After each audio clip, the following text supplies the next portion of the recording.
Este es el día que hizo el Señor. Centro de Formación Cristiano, CFC, presenta Solo por Gracia, Solo por Gracia, el devocional. Cuán grande es Dios, cántale cuán grande es Dios, y todos lo verán. Cuán grande es Dios.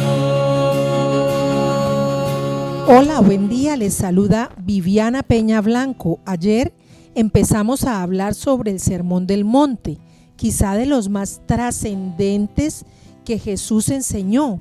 Recordemos que dijimos que esta semana se trata de entender que mi estado de felicidad no depende de hacer algo para Dios, sino ser algo ante Dios. Hoy la Biblia nos dice en Mateo 5, versículo 4, bienaventurados los que lloran porque ellos recibirán consolación. Y dice la versión Nueva Traducción Viviente, Dios bendice a los que lloran porque serán consolados. Este llanto es el que viene producto de mi primera bienaventuranza, lo que vimos ayer, de reconocer mi pecado. Ese llanto viene a causa del dolor por pecar. ¿Cuándo fue la última vez que usted lloró por pecar, por ofender a Dios? ¿Cuándo fue la última vez que usted se sintió tan desconsolado y triste por volver a fallarle a Dios que la nostalgia lo invadió hasta las lágrimas? Este llanto del que habla la Biblia, que recibe consuelo, es el llanto producido por el pecado. Vamos a citar un ejemplo, algo que se me viene a la mente. Pongamos una causa. La causa es un pecado de infidelidad.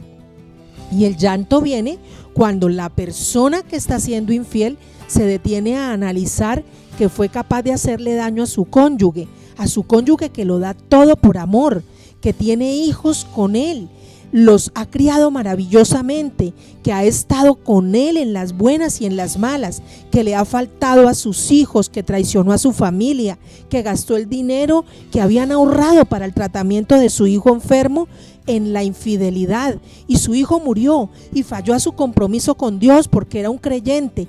Ahí viene el llanto, el desconsuelo. Ya seguramente dice, no hay nada que hacer, por mi culpa destruí a mi hogar, por mi culpa murió mi hijo, por mi culpa hice las más dolorosas atrocidades que critiqué en otros. Y es que este llanto viene cuando nosotros nos damos cuenta que somos capaces de cometer pecados que hoy pensamos que no podíamos hacer. Pero además cuando nos damos cuenta que somos capaces de hacer lo que otros han hecho. Y aquí sí quiero que usted seguramente no se sienta tan bueno, porque usted diría, no, terrible, eso yo nunca lo haría. Y la Biblia dice, el que se cree estar bien, cuídese de no caer. Miremos entonces cómo es nuestro comportamiento ante esa situación. Hubo un hombre que cometió un pecado muy parecido, el rey David. El rey David cometió un pecado porque estaba ocioso sin ir a la guerra donde le correspondía estar, y se quedó en su casa mirando por las terrazas, y había una mujer que se estaba bañando, le pareció maravillosa. Él entonces la trajo a su palacio, estuvo con ella, la embarazó, y como la embarazó mandó a llamar a su esposo, lo emborrachó para que se quedara con ella, pero él no quiso fallarle al rey que lo había traicionado. Entonces, como el hombre se rehusó, el rey David hace todo lo que es necesario para mandar a matar a ese hombre. Diseñó un plan y manda a matar al hombre, manda a buscar a la señora, a Betsabé, la trae a su casa y está gozando de su pecado por meses. Y él ya conocía a Dios, Dios lo había colocado como rey, pero vivía como si nada. Entonces Dios usa un profeta, que es el profeta Natán, para confrontarlo por su pecado, pero él estaba tan ciego que estaba embebido en lo que hacía.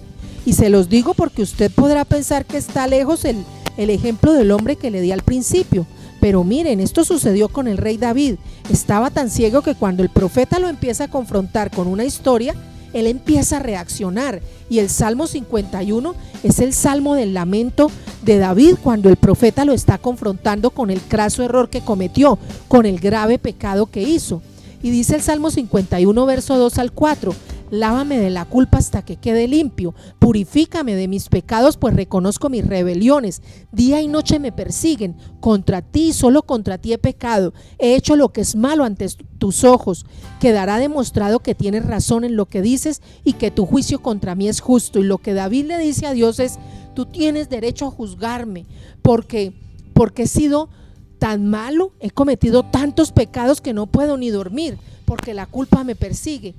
Y lo que la Biblia dice aquí es que para aquel que llora por su pecado y que realmente reconoce delante de Dios que falló, entonces hay consuelo, hay consolación, pero él también aprende a consolar. David en el Salmo 119, en el versículo 136 dice: ríos de agua descendieron de mis ojos porque no guardaban tu ley.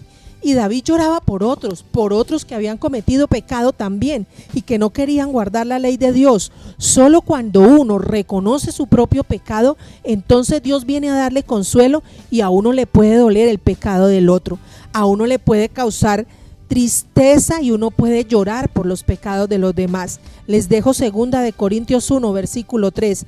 Toda la alabanza sea para Dios, el Padre de nuestro Señor Jesucristo. Dios es nuestro Padre misericordioso y la fuente de todo consuelo.